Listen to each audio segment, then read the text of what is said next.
Hello parents, welcome to well prep education. नमस्कार दोस्तों, well prep education में आप सभी लोगों का स्वागत है।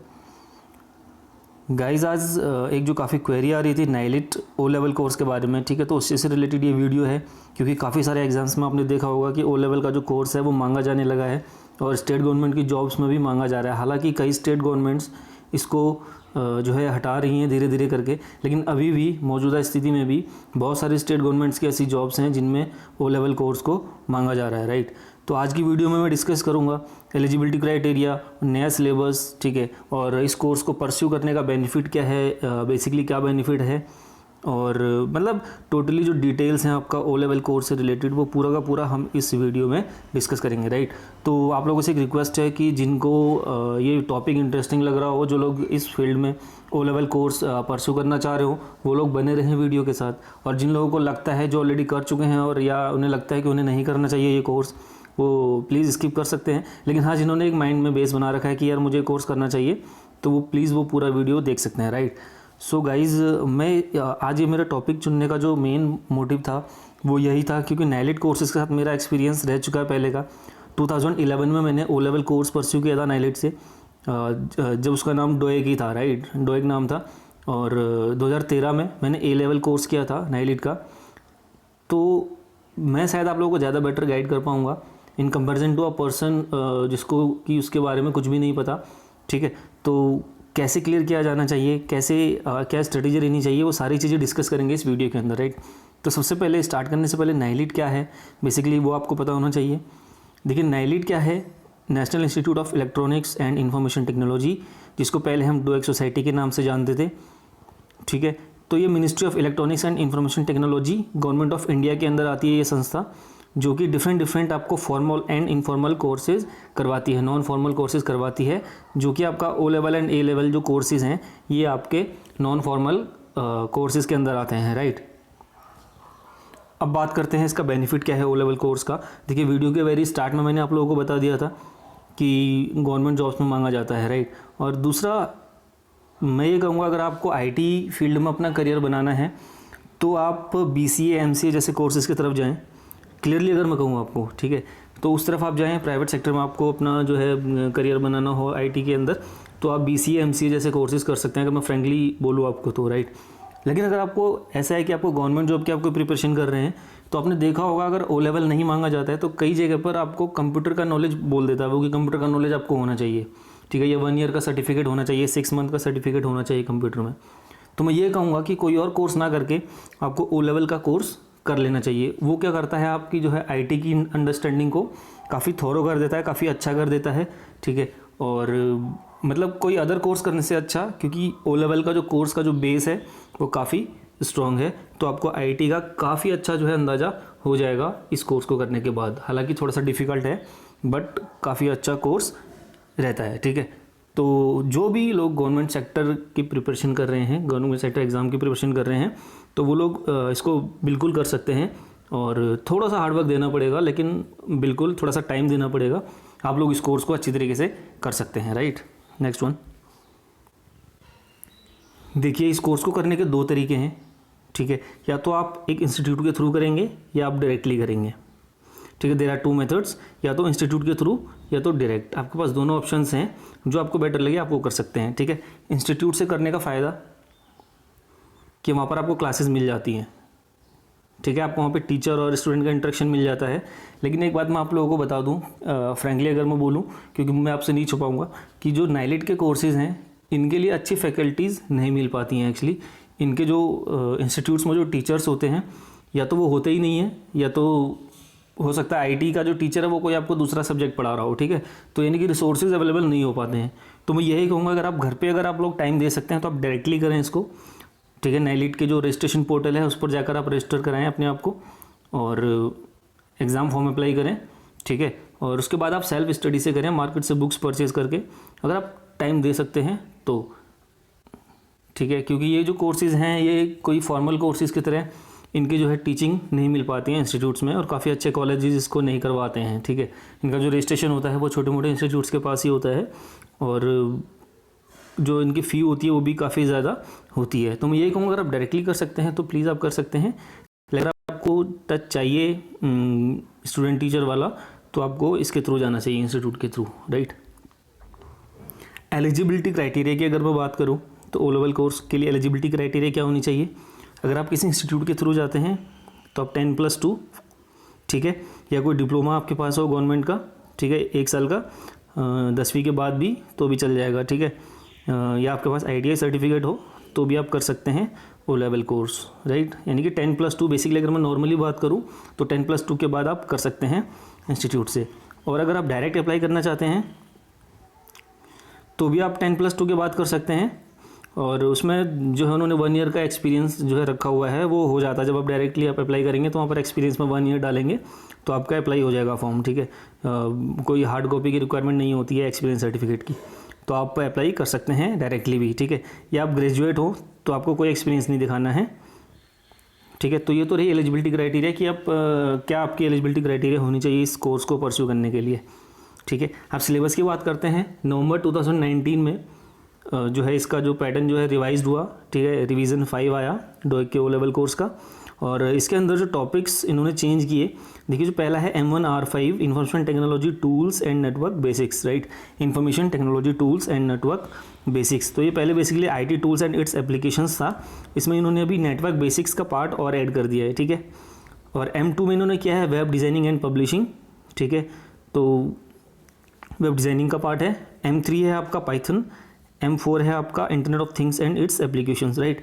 तो यहाँ पर इन्होंने क्या किया है, C लैंग्वेज का जो एग्ज़ाम होता था पहले वो इन्होंने हटा दिया है, ठीक है, C लैंग्वेज इन्होंने हटा दिया है, और ये 4 सब्जेक्ट्स आपके कर दिए हैं, ठीक है। तो मतलब कहने का मतलब ये है कि इंटरनेट और वेब डिज़ाइनिंग वाला पोर्शन ज़्यादा है, और एक पाइथन जो है ये इन्होंने ऐड किया हुआ है इसके अंदर, ठीक है। तो ये 4 टॉपिक्स हैं, और 5वां आपका इसमें रहेगा प्रैक्टिकल, ठीक है, प्रैक्टिकल एग्ज़ाम रहेगा इन चारों सब्जेक्ट्स के बेसिस पे, इन चारों मॉड्यूल्स के बेसिस पर रहने वाला है प्रैक्टिकल, ठीक है। और लास्ट वन आपका क्या है, प्रोजेक्ट इसमें होगा। प्रोजेक्ट क्या होता है, बेसिकली कुछ नहीं होता, वो आपकी एक प्रोजेक्ट रिपोर्ट जाती है, वो कोई भी फाइल वगैरह जो है वो नहीं जाता नाइलिट को, खाली एक प्रोजेक्ट रिपोर्ट चला जाता है, एक सिनेप्सिस चला जाता है आपके प्रोजेक्ट का, कि आपने प्रोजेक्ट जो है सो सबमिट करा दिया है करके, ऐसा, ठीक है। तो वो बेसिकली एक रिपोर्ट होती है, वो हो जाता है, ठीक है। और मेन जो है इसमें आपको ये जो आप मॉड्यूल्स देख रहे हैं M1, M2, M3, M4, ये मॉड्यूल्स आपको आने चाहिए बेसिकली, ठीक है। इस पर आपकी कमांड होनी चाहिए, तभी आप इसको क्लियर कर पाएंगे, क्योंकि इसका नेटलिट का एक जो बहुत बड़ा डिसएडवांटेज कह लीजिए या कुछ भी कह लीजिए कि ये होता है कि यहाँ पर आपको 50% मार्क्स लाना होता है थ्योरी पार्ट में, राइट। यानी कि जो आपका क्वेश्चन होगा, क्वेश्चन पेपर होता है हर मॉड्यूल का, उसमें आपको 50% मार्क्स लाने होते हैं, ठीक है। और नाइलिट के कभी जो नोटिफिकेशन के अकॉर्डिंग आपको 50% मार्क्स आपको लाने होंगे ऑब्जेक्टिव पार्ट में। इसमें क्या होता है बेसिकली मैं आपको बता दूं, एक क्वेश्चन पेपर होगा 100 मार्क्स का, और उसमें 40 क्वेश्चन होते हैं ऑब्जेक्टिव क्वेश्चन होते हैं आपके टिक मार्क वाले जो होते हैं, ठीक है, OMR बेस्ड, और बाकी 60 मार्क्स का आपका जो है थ्योरी, आपको ऐसे टाइप क्वेश्चंस लिखने होते हैं उसमें, यानी कि आपको डिटेल जो है लिखना होता है उसके अंदर, ठीक है, राइटिंग वाला पोर्शन हो गया वो, यानी क्वेश्चंस होते हैं उसके अंदर। तो आपको जो 40 मार्क्स वाला पार्ट है उसमें 50% मार्क्स आपको लाना ज़रूरी होगा, ठीक है। यानी कि अगर आपकी जो डिस्क्रिप्टिव पार्ट है उसकी कॉपी तभी चेक होगी जब आप ये ऑब्जेक्टिव वाले पार्ट में 40 में से 20 मार्क्स लेकर आते हैं, इसलिए नाइलिट के कोर्सेज थोड़ा सा टफ हो जाते हैं, ठीक है। तो इसलिए आपको थोड़ा सा ज़्यादा मेहनत करनी पड़ती है नाइलिट के कोर्सेज में, क्योंकि 50% वाला क्राइटेरिया है, और उस पर भी आपको ऑब्जेक्टिव में 50% मार्क्स लाने होंगे, तभी आपकी सब्जेक्टिव की कॉपी चेक हो पाएगी, डिस्क्रिप्टिव की कॉपी चेक हो पाएगी, राइट। और इसका रजिस्ट्रेशन कैसे चलता है, देखिए जनवरी में एग्जामिनेशन के लिए आपको 30 जून से पहले कराना होता है, और जुलाई के लिए 31 दिसंबर से पहले कराना होता है रजिस्ट्रेशन। लेकिन कुछ स्पेशल केसेस में वो लोग क्या करते हैं, छूट दे देते हैं और उस डेट को एक्सटेंड कर सकते हैं। आप लोग student.nailit.gov.in ये एक वेबसाइट है उनकी, उस पर जाकर विजिट करते रहें और देख सकते हैं कि क्या तरीका रहता है उनका, ठीक है। तो एग्ज़ाम फॉर्म अप्लाई करने की डेट्स अभी भी चल रही हैं, रजिस्ट्रेशन का मुझे आइडिया नहीं अभी चल रहा है नहीं चल रहा, लेकिन हो सकता है उन्होंने एक्सटेंड किया हो किसी किसी केसेस में, ठीक है।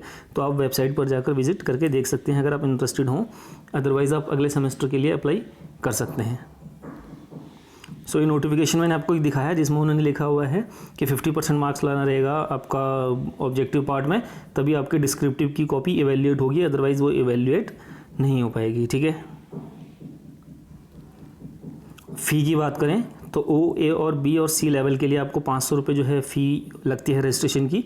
और अगर आप रजिस्ट्रेशन, अगर आपका रजिस्ट्रेशन ख़त्म हो जाता है और आप उस दौरान आप सारे एग्ज़ाम्स क्लियर नहीं कर पाते, बेसिकली 5 साल का रजिस्ट्रेशन पीरियड होता है, अगर उस साल में आप नहीं कर पाते 5 सालों के अंदर, तो फिर आपको फिर से री रजिस्टर करना पड़ेगा और 750 रुपये फ़ीस लगती है उसकी। और एग्ज़ाम की जो फ़ीस होती है हर मॉड्यूल की वो 750 रुपये होती है, ठीक है। जैसे 4 मॉड्यूल्स हैं तो 750 के हिसाब से आपके 4 एग्ज़ाम हो गए, 3000 उसकी फ़ीस हो गई। और प्रैक्टिकल की आपकी 500 रुपये फ़ी होती है। और आपका जो उसमें जो प्रोजेक्ट की फ़ी होती है ओ लेवल की वो 100 रुपये होती है, ठीक है। और प्रोसेसिंग फ़ीस होती है, एग्ज़ाम प्रोसेसिंग फ़ीस 100 रुपये।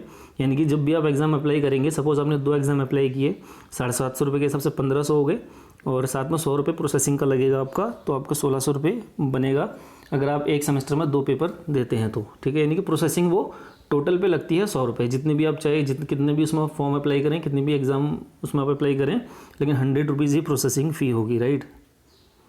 मुझे लगता है आपको समझ में आ गया होगा। अब लास्ट में बात करता हूँ मैं कि कैसे क्लियर करें इसको, ठीक है, वेरी फास्ट अटैम्प्ट में।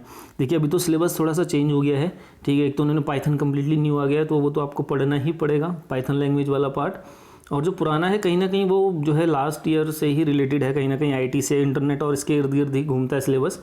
तो आप क्या करें, सबसे पहले देखिए नाइलेट के कोर्सेज में आपको रेगुलर स्टडी की बहुत ज़रूरत है, ठीक है। अगर आप डेली 1 घंटा पढ़ रहे हैं तो कम से कम ऐसा बना के चलें कि डेली 1 घंटा आप कम से कम निकाल लें, ठीक है। ऐसा स्किप ना करें आप, चाहे आपके पास कोई भी स्टडी मटेरियल हो, कोई भी बुक हो, ठीक है। सिलेबस जो है मैं आपको डिस्क्रिप्टिव में लिंक दे दूंगा सिलेबस का, वहाँ से आप सिलेबस देख सकते हैं, पूरा डिटेल सिलेबस, ठीक है। जो है बेसिक तो मैंने दिखा दिया आपको क्या सिलेबस रहता है, कौन कौन से सब्जेक्ट्स रहते हैं, कौन कौन से मॉड्यूल्स रहते हैं। और डिटेल सिलेबस के लिए मैं जो है डिस्क्रिप्शन में लिंक दे दूँगा। और मैं एक रिक्वेस्ट यही करता हूँ कि यार कई लोग क्या होते हैं कि जोश में आके कि यार मैं तो 4 पेपर क्लियर कर लूँगा, वो एक ही सेमेस्टर में अप्लाई कर देते हैं 4 पेपर, ठीक है। तो ऐसा मत करें, खाली 1 या 2 पेपर अप्लाई करें एक सेमेस्टर में, ठीक है, ताकि आपके ऊपर लोड कम रहे और आप सब्जेक्ट को समझ पाएँ अच्छी तरीके से, ठीक है। तो सिलेबस के अकॉर्डिंग अच्छी तरीके से समझें टॉपिक्स को। और सबसे लास्ट चीज़ मैं एक चीज़ बोलता हूँ, देखिए जो पुराने सिलेबस पे बेस्ड टॉपिक्स हैं उसके लिए आप जो है प्रीवियस ईयर क्वेश्चन पेपर ज़रूर देखें। जैसे आईटी के, इंटरनेट के प्रीवियस ईयर क्वेश्चन पेपर्स आपको वेबसाइट पर मिल जाएंगे। नहीं तो एक बुक आती है गोल्ड सॉल्यूशंस की, ठीक है, मार्केट में शायद अभी भी आती होगी वो, क्योंकि मेरा जो ओ लेवल और ए लेवल क्लियर करने का जो फंडा है वो यही है, रेगुलर स्टडी। वो टॉपिक्स को रेगुलरली पढ़ता था और साथ में मैंने गोल्ड सॉल्यूशंस के जो है वो 10 ईयर परचेज़ किए हुए थे बुक्स, जिसमें पिछले 7, 8 या 10 साल के पेपर्स रहते हैं, उनको मैं थोरोली रिवाइज करता था, ठीक है, डे टू डे बेसिस पर। और मेरा एक भी एग्ज़ाम में, एक भी पेपर में, एक भी मॉड्यूल में बैक नहीं आया और मैं रेगुलरली क्लियर करता चला गया ओ लेवल और ए लेवल के एग्ज़ाम्स को। जैसे कि मैंने बताया था, ओ लेवल मैंने 2011 में किया और ए लेवल 2013 में किया मैंने, ठीक है। तो ये अगर बुक्स आपको मिल जाती हैं तो मार्केट से प्लीज़ इन्हें परचेज़ करें और इस एग्ज़ाम को बहुत अच्छी तरीके से आप लोग करेंगे, मुझे उम्मीद है, अगर आप लोग करना चाहते हैं तो। देखिए कोर्स तो कोई ना कोई करना ही है आईटी का, ठीक है। अगर आप गवर्नमेंट जॉब की तैयारी कर रहे हैं तो क्यों ना ओ लेवल कोर्स ही किया जाए, अगर कोई वैकेंसी आ जाती है तो हमको उसमें बेनिफिट मिल जाता है, ठीक है। सो गाइज़, इस वीडियो में मैंने डिस्कस किया लगभग सारी चीज़ें कर ली। अगर कुछ रह गया हो तो प्लीज़ आप कमेंट सेक्शन में पूछ सकते हैं, अगर आपको कोई डाउट हो तो मैं क्लियर करने की कोशिश करूँगा, right. So all the best guys. अगर कोई भी डाउट हो प्लीज़ आप कमेंट सेक्शन में कमेंट करें, मैं उसका अर्लीस्ट पे रिप्लाई करूँगा, right. So okay, all the best guys, bye bye.